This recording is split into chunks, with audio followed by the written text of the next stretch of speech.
Bentar ya, 1, 2. Baik, Assalamualaikum warahmatullahi wabarakatuh. Perkenalkan, nama saya Dian Malina dan teman saya. Perkenalkan, nama saya Novi Kristiana Terongbanua. Baik, di sini kami dari kelompok 6 akan membahas tentang perubahan sih. Yaitu yang pertama yaitu gambaran perubahan kurikulum masa reformasi secara umum. Reformasi membawa dampak besar bagi perkembangan pendidikan nasional. Melalui Undang-Undang Nomor 2 Tahun 2003 tentang Sistem Pendidikan Nasional menjadi babak baru bagi sistem pendidikan nasional. Dan kurikulum berbasis kompetensi, lalu berubah ke kurikulum 2006 yang disebut dengan kurikulum KTSP dan kurikulum K13 serta kurikulum Merdeka. Perubahan kurikulum ini merupakan salah satu langkah pengembangan antara kurikulum yang ada dengan kurikulum sebelumnya. Perubahan kurikulum, karena dengan adanya perubahan dunia, pendidikan akan selalu bergerak menuju yang lebih baik lagi. Kurikulum reformasi dimulai dari kurikulum 2004. Kurikulum ini merupakan suatu model kurikulum yang memfokuskan sasarannya kepada kemampuan atau penguasaan kompetensi dalam bidang-bidang praktis, terutama di bidang pekerjaan. Lalu pada tahun 2006 terjadi perubahan ke kurikulum 2006 atau KTSP. Kurikulum ini memposisikan setiap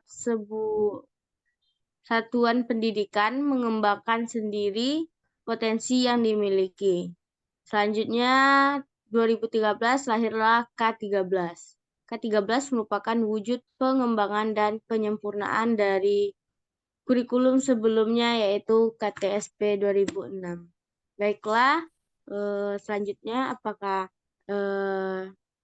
Novi punya tambahan? Baik, di sini saya sedikit ada penambahan dari beberapa perubahan pada masa kurikulum masa reformasi. Yang pertama dilihat dari tujuannya. Perubahan ini didasarkan kepada pandangan hidup di masyarakat serta falsafah bangsa. Yang berarti tanpa tujuan yang jelas tidak akan membawa perubahan yang berarti dan tidak akan adanya penuntut kemana pendidikan diarahkan. Yang kedua, dilihat dari beberapa segi struktur. Perubahan ini meliputi struktur mata pelajaran yang diberikan kepada siswa, termasuk isi dari materi yang menyangkut aktivitas belajar anak. Yang ketiga yaitu perubahan strategi atau berupa sarana kurikulum. Perubahan ini menyangkut dalam strategi pelaksanaan kurikulum itu sendiri yang meliputi perubahan teori belajar mengajar, perubahan sistem administrasi dan bimbingan dan penyuluhan. Yang keempat itu yaitu dapat berubah dalam segi evaluasi. Perubahan ini menyangkut metode atau cara yang paling tepat untuk mengukur atau menilai sejauh mana kurikulum berjalan efektif dan efisien. Adapun karakteristik yang dapat kita ketahui pada masa reformasi tersebut, diantaranya yaitu kurikulum dapat diperluas, diperdalam, dan disesuaikan dengan potensi siswa yang dimiliki. Yang kedua yaitu berpusat pada siswa. Yang ketiga yaitu orientasi dapat berupa dalam proses dan hasil. Yang keempat yaitu, yang kelima maksudnya, pendekatan dan metode yang digunakan beragam dan bersifat kontekstual. Dan yang keempat, yang terakhir yaitu belajar mandiri sendiri atau lebih kreatif lagi tanpa adanya bimbingan seorang guru. Baik, saya kembalikan dari dia.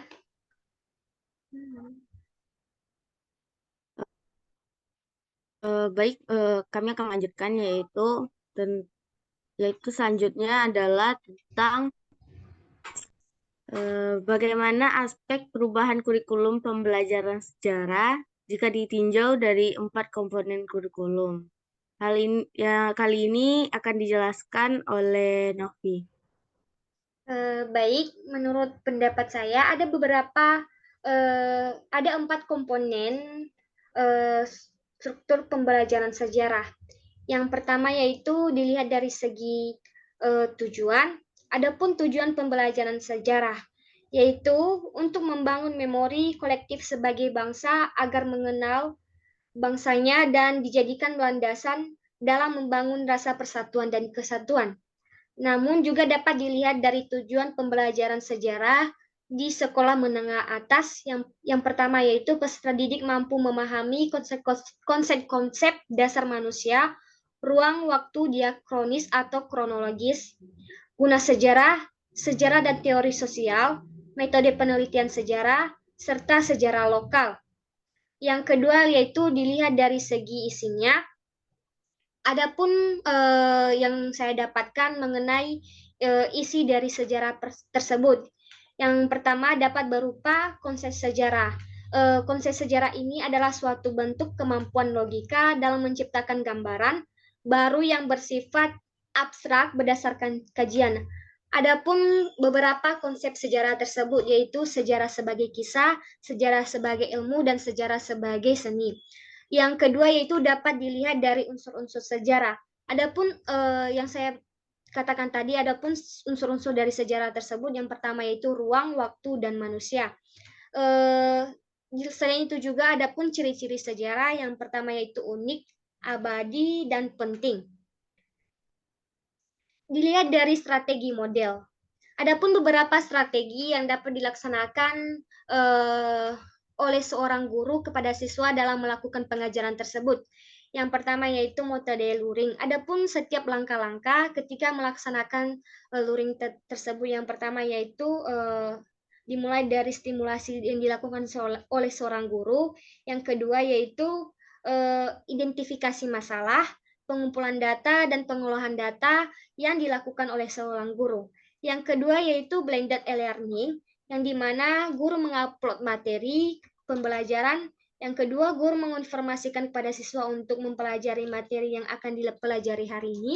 Yang ketiga, guru mengecek setiap kehadiran siswa pada hari itu sendiri.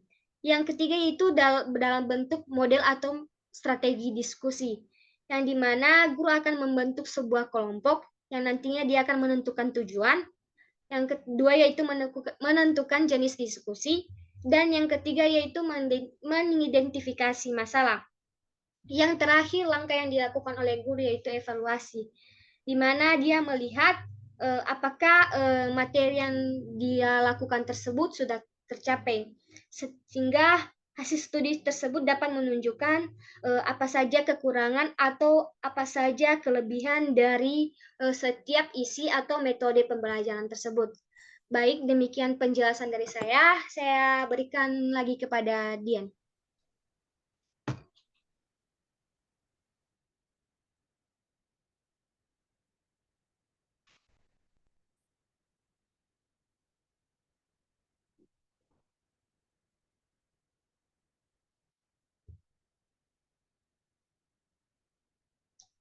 Dian.